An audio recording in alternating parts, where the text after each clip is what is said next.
दोस्तों नमस्कार। 2024 के लोकसभा चुनाव के नतीजे आ चुके हैं। विभिन्न राजनीतिक दलों के जो प्रदर्शन रहे हैं उनका मूल्यांकन हो रहा है, विश्लेषण हो रहा है। आज जबकि एनडीए के सदन के नेता के रूप में नरेंद्र मोदी का चयन हुआ है, वो राष्ट्रपति से मिलकर अब 9 तारीख को तीसरी बार प्रधानमंत्री पद की शपथ लेने जा रहे हैं। लेकिन इस बीच में कई राजनीतिक दल ऐसे हैं जिनके परफॉर्मेंस को लेकर के विचार हो रहा है। एक तरफ अखिलेश यादव की बड़ी तारीफ हो रही है क्योंकि आज उन्होंने तीसरे सबसे बड़ी पार्टी के रूप में अपना प्रदर्शन किया है। बीजेपी और कांग्रेस के बाद सबसे ज्यादा सीटें उनके पास हैं। ममता बनर्जी की तारीफ हो रही है। बंगाल में उन्होंने बहुत अच्छा प्रदर्शन किया है, बीजेपी को 9 सीटों पर समेट दिया है। तीसरा जो राज्य है वो महाराष्ट्र, वहां पर महाविकास अघाड़ी है, उसकी बड़ी चर्चा हो रही है। लेकिन इस पूरे चुनाव में जो किंग मेकर की भूमिका में उभरे हैं वो चंद्रबाबू नायडू हैं और नीतीश कुमार हैं। चंद्रबाबू नायडू लंबे समय के बाद राष्ट्रीय राजनीति में दखल देने जा रहे हैं। नीतीश कुमार की राजनीति को अब लोगों ने यह मान लिया था कि अब वो किनारे हो चुकी है, लेकिन अचानक नीतीश कुमार उभर करके केंद्र में आ गए। उनकी बड़ी भूमिका हो गई है। लेकिन एक ऐसे राजनीतिक दल पर आज मैं चर्चा करने जा रहा हूं जो पिछले 3 दशक में एक तरह से उत्तर प्रदेश ही नहीं बल्कि देश में केंद्रीय भूमिका में रही है। ये जरूरी नहीं है कि परफॉर्मेंस क्या है, कई बार हस्तक्षेप बड़ी भूमिका अदा करता है।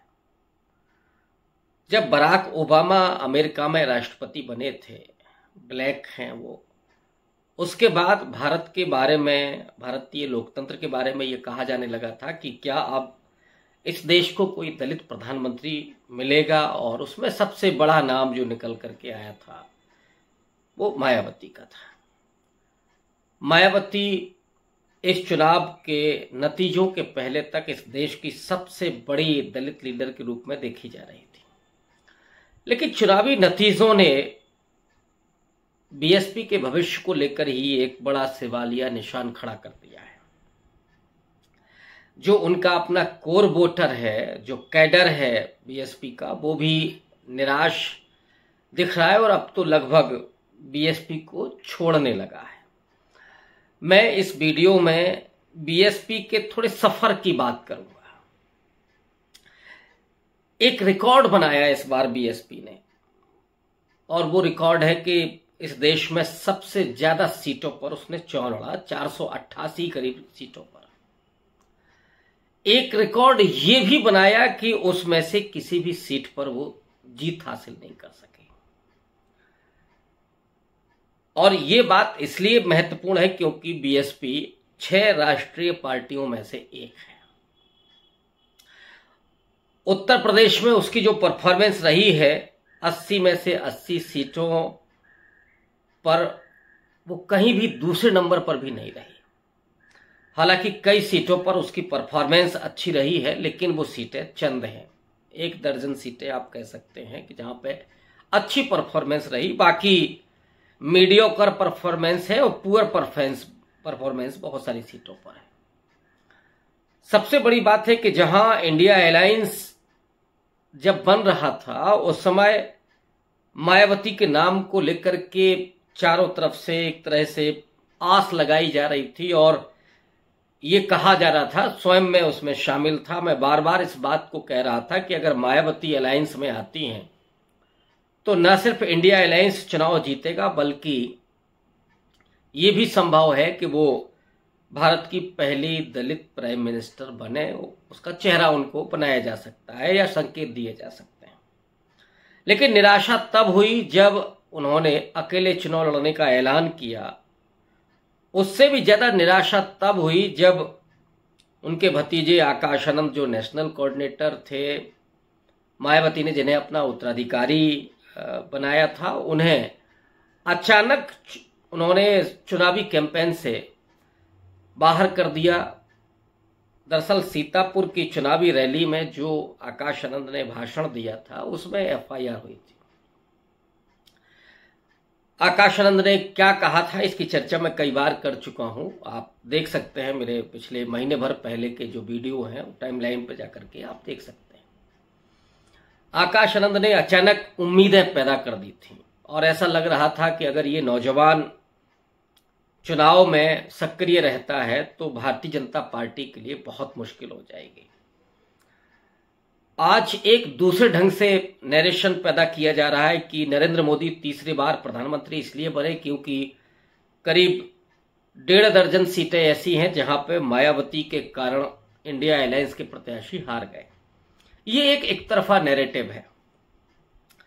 मैं हमेशा इस बात को कहता हूं कि किसी भी पार्टी को आप वोट कटवा नहीं कह सकते। हर राजनीतिक दल को अपना चुनाव लड़ने का अधिकार है।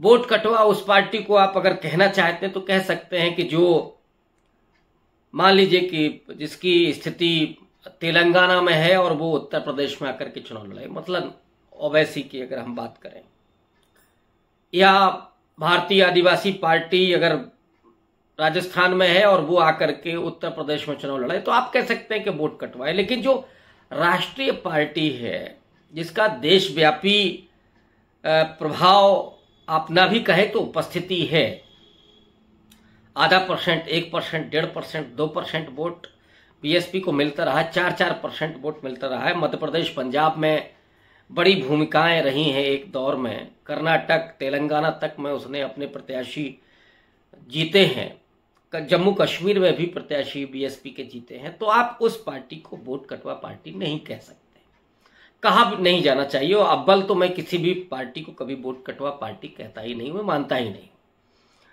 लेकिन बीएसपी तो उत्तर प्रदेश की सबसे कद्दावर राजनीतिक दलों में रही है, जिसमें मायावती 4 बार मुख्यमंत्री हुई। बहरहाल मैं इस मुद्दे पर अब नहीं जा रहा हूं, लेकिन ये बात जरूर जोड़ता हूं कि जिन 18 या 19 सीटों को दिखाया जा रहा है कि मायावती यहां पर नहीं होती तो बीजेपी चुनाव हारती, लेकिन उन सीटों को नहीं दिखाया जा रहा है कि जहां बीएसपी नहीं होती तो वहां पे बीजेपी नहीं हारती। खैर, ये अपना मीडिया का परसेप्शन होता है और मैं दर्जनों सीटें ऐसी जानता हूं, कम से कम दर्जन भर सीटें, कि जहां पे बीएसपी की उपस्थिति के वजह से इंडिया गठबंधन चुनाव जीता, बीजेपी को हराने में कामयाब हो सका। इस मुद्दे को छोड़कर के मैं आता हूं मैं मुख्य मुद्दे पर कि 488 सीटें उत्तर प्रदेश की, 80 में से 80 सीटें बीएसपी ने लड़ी और ये रिकॉर्ड है उसके नाम। लेकिन एक भी सीट नहीं जीती, किसी भी सीट पर दूसरे नंबर पर भी नहीं रही, ये भी एक रिकॉर्ड है। इस बीच में चंद्रशेखर आजाद ने नगीना से 1,51,000 वोटों से जीत हासिल की। वो एक उभरता हुआ चेहरा सामने आ गया है।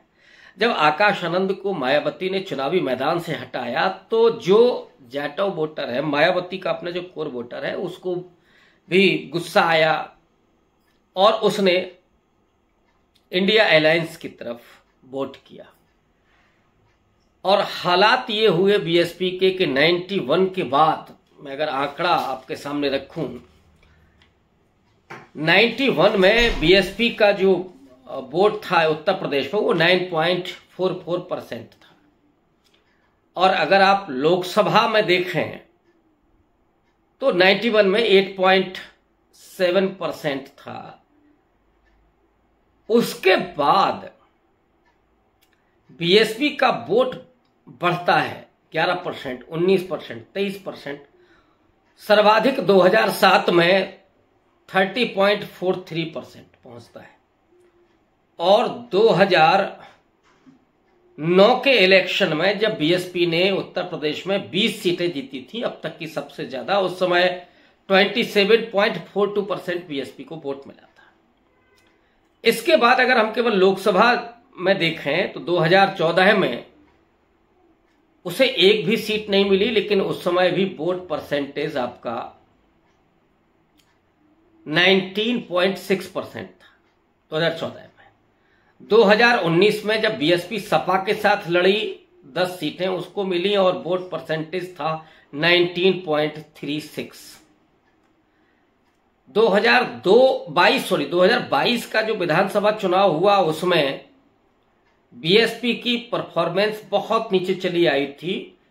सभी सीटों पर उसने चुनाव लड़ा था 403, लेकिन उसे केवल एक सीट पर जीत हासिल हुई थी और वो भी लोग कहते हैं कि जो विधायक हैं वो अपने वजह से ज्यादा मजबूत थे। वोट परसेंटेज उस समय घट करके 12.9 यानी मान लीजिए 13% बचा था। बीएसपी 91 के बाद पहली बार दहाई के आंकड़े से नीचे गई है वोट परसेंटेज में 9.43% और लोकसभा में उपस्थिति 0। मायावती अगर चुनाव लड़ती या आकाश आनंद अगर चुनाव लड़ते तो आप ये कह सकते थे कि 2 सीटें तो कंफर्म थी, लेकिन ये नहीं हुआ। अब सवाल ये उठ रहा है कि बीएसपी का क्या भविष्य है, क्या कोई भविष्य बचा है? क्या 2027 में बीएसपी उत्तर प्रदेश में कोई होप पैदा कर सकती है?